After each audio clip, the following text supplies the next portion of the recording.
Julie with Warmboard. Today I'm on site in Greenwich, Connecticut. This home is using Warmboard-S and the second floor is being framed as we speak. Let me give you a look around.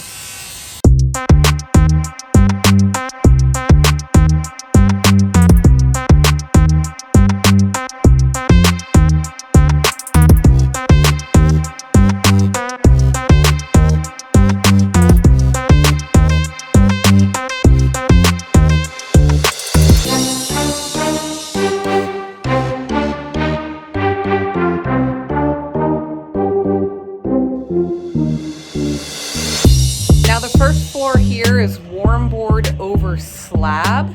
So these panels will be installed at a later date. We want to make sure the home is weather tight when these panels go down. Warmboard-S and Warmboard-R are both wood products. So when installing over a slab, we want to make sure that no water can get in and that these panels will be nice and dry once they're laid down over this concrete.